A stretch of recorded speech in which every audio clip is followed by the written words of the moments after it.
I got a kid, so I'm doing okay with the car, and I'm मैं शब्बीर आलम और इस वक्त मेरी बाइक बुलेट 350 स्टैंडर्ड के ऊपर खड़ा हूँ। ये मेरा चौथा बाइक। ये बाइक तकरीबन 1,80,000 रुपए की थी। आज के डेट में इसकी कीमत 2,80,000। ये है रॉयल इनफील्ड बुलेट 350। इसे रेट्रो बाइक कहा जाता है। एक वक्त जो खो चुका था रॉयल इनफील्ड का, जो ब्यूटी था, जो इसका क्रेज था, जो खत्म हो चुका था, वो वापस आ गया। आफ्टर 2014 या 15 आई गेस, लोगों में वापस से क्रेज आया कि रॉयल इनफील्ड चलाना शुरू करें। कंपनी ने भी बहुत सारी कोशिशें की, उसके बाद ये बाइक का नया शक्ल दिखा। जब किक मारने में लोग डरते थे, किक लगा लगा कर थक जाते थे बाइक स्टार्ट करने में। इसके गियर्स भी उल्टे तरफ हुआ करते थे, हालांकि 5 स्पीड गियर थे लेकिन उल्टे तरफ हुआ करते थे। हर किसी के लिए संभव नहीं था।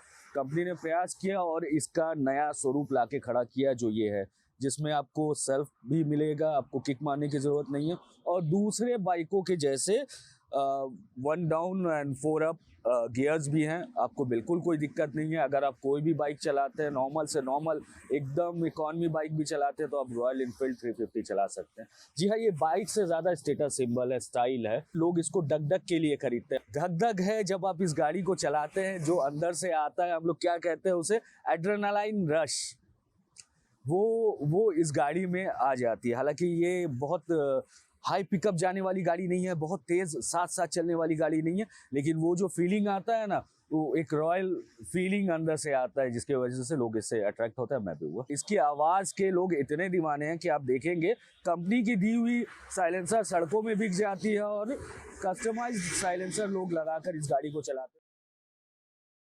13.5 लीटर का फ्यूल टैंक है, जो कि 1 लीटर में मुश्किल से 35 किलोमीटर का माइलेज आपको देती है। हालांकि कंपनी कहती है 37 किलोमीटर, लेकिन गिवन रोड कंडीशन आपको ये 30 से 35 के बीच ही देने वाली है। अगर 116 रुपए का पेट्रोल लेते हैं तो आप साइंस सिटी से एयरपोर्ट जाकर वापस ही आ सकते हैं।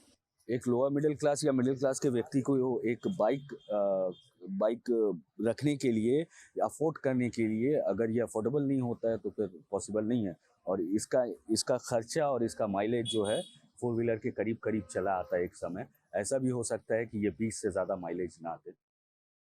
अगर मैं महीने में इसका इंजन ऑयल चेंज करता हूँ और महीने में मैं 2-3 हज़ार किलोमीटर इस बाइक को चला, 2,000 किलोमीटर मतलब तकरीबन हो जाता है 75 किलोमीटर दिन के। अगर मैं उतना चलाता हूँ तो मुझे महीने में कम से कम 3,000 रुपये खर्च करने, और हर 6 महीने में वो 3,000 का 6,000 होने वाला है। तो आप समझ लीजिए कि साल में 36,000 प्लस 6,000, 42,000 आपको इसमें खर्च करने हैं। ये 350 मॉडल है, लेकिन गाड़ी में जो इंजन लगा है वो 346 सीसी का ही है। 12 स्पार्क है, ट्विन स्पार्क कहा जाता है। लेकिन इसमें सिर्फ एक सिलेंडर है, ये हेड है, आप देख सकते हैं। इसके अंदर एक सिलेंडर आपको मिलेगा। 20 bhp का पावर निकालती है। इन्होंने इंजन इतना बड़ा बनाया हुआ है, हालांकि ये सिंगल सिलेंडर है, फिर भी इंजन इतना बड़ा बनाया हो कि इंजन को होल्ड करने के लिए एक सही जगह चाहिए। अगर इंजन पीछे दे देते हैं तो गाड़ी सामने से उड़ जाएगी। पीछे वजन होता है, मैं खुद बैठा हूँ इसलिए इंजन सामने दिया गया ताकि बैलेंस बना रहे और सामने की तरफ वजन रहे। इसका बैलेंस बहुत अच्छा है, तो बहुत ज़बरदस्त मैन्यूवर होता है ये।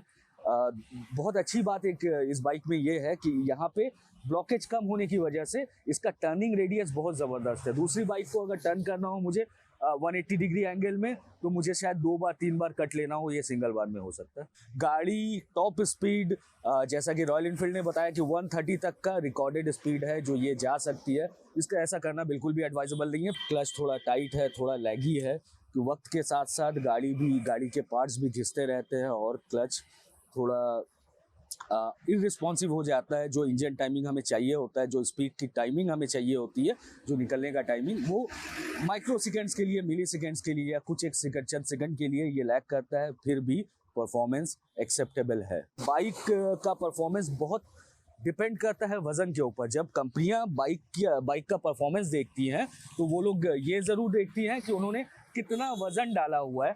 अगर एक 60 किलो का एवरेज इंसान, 60 से 70 किलो का अगर इसको चलाता है, तो ये जो परफॉर्मेंस देगी, मुझ जैसे 90 केजी का 2 इंसान अगर बैठेगा तो वो परफॉर्मेंस नहीं देगी। लेकिन परफॉर्मेंस वाइज मुझे ये गाड़ी 4 साल बाद उतनी पसंद नहीं है जितनी मुझे 220 पल्सर 220 पसंद थी। कहा जाता है कि रॉयल इनफील्ड लॉन्ग राइड के लिए, एडवेंचर राइड के लिए बहुत सूटेबल है।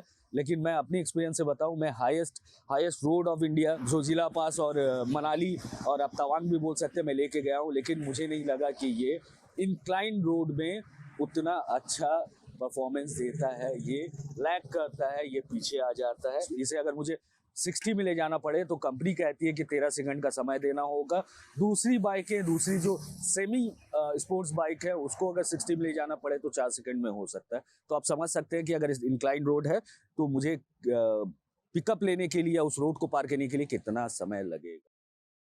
ब्रेक इसके बहुत ज़बरदस्त है। डिस्ट्रीब्यूटेड वेट होने की वजह से इसका वेट का डिस्ट्रीब्यूशन इतना अच्छा है बाइक में, बैलेंस ज़बरदस्त है। इसके वजह से अगर आप ब्रेक लगाते हैं, हालांकि पीछे ड्रम ब्रेक है लेकिन गाड़ी वहीं खड़ी हो जाती है। सामने डिस्क ब्रेक है। डिस्क ब्रेक इमीडिएट एप्लीकेशन के लिए नहीं है। अगर आप एक्सपीरियंस है तभी आप इमीडिएट अप्लाई कर सकते हैं डिस्क ब्रेक, अदरवाइज ये ज़्यादा नुकसानदेह हो सकता है, गाड़ी गिरा सकता है। सामने टेलीस्कोपिक सस्पेंशन है, पीछे शॉक अब्जॉर्बर है और साथ में यहाँ भी एक्स्ट्रा स्प्रिंग दिया हुआ कंफर्ट के लिए। जब हम जैसे मिड एज में पहुंचने वाले लोग, स्पोर्ट्स बाइक का वक्त खत्म हो गया होता है और कंफर्टेबल बाइक ढूंढते हैं, तब ये बाइक सही है।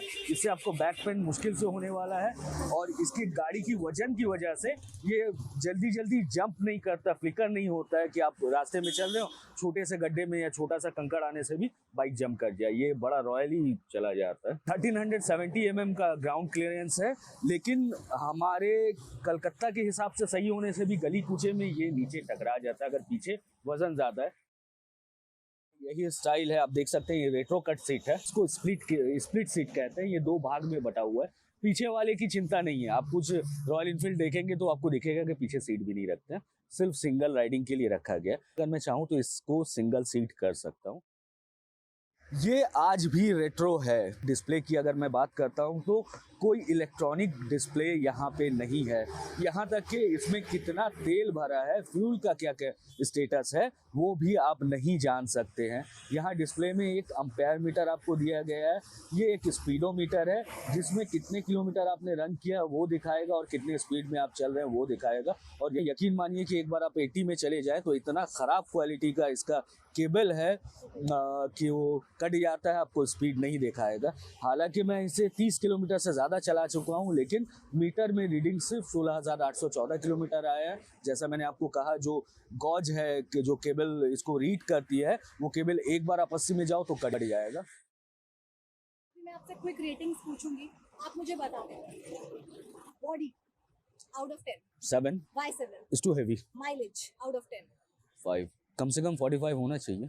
सस्पेंशन आउट ऑफ 10 9 बोल सकता हूँ मैं सस्पेंशन में। सीट्स की बात करते हैं, आउट ऑफ 10 8 कंफर्टेबल है लेकिन पीछे वाले को बहुत तकलीफ। स्टाइल के लिए पहला रीज़न लोग उसके लिए ही लेते हैं। दूसरा रीज़न है कि अगर आपके पास रॉयल इनफील्ड है तो थोड़ा सा बैलेंस आपको मिलेगा। बैक पेन के लिए मैंने बताया और कंफर्ट के लिए। मोस्ट एक्सपेंसिव अपने क्लास में सबसे ज़्यादा महंगी है।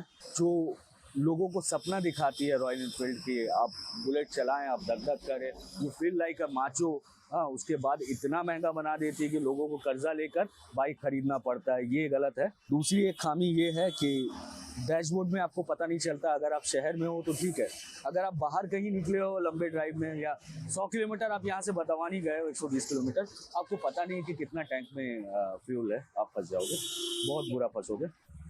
तो मैं शब्बीर आलम, जो सच्चाई थी कोशिश की कन्वे करने की, और उम्मीद है कि ऐसे ही सच्चे रिव्यू और जेन्युइन कहानी सुनने के लिए आप ई कार डीलर को ज़रूर लाइक और सब्सक्राइब करेंगे।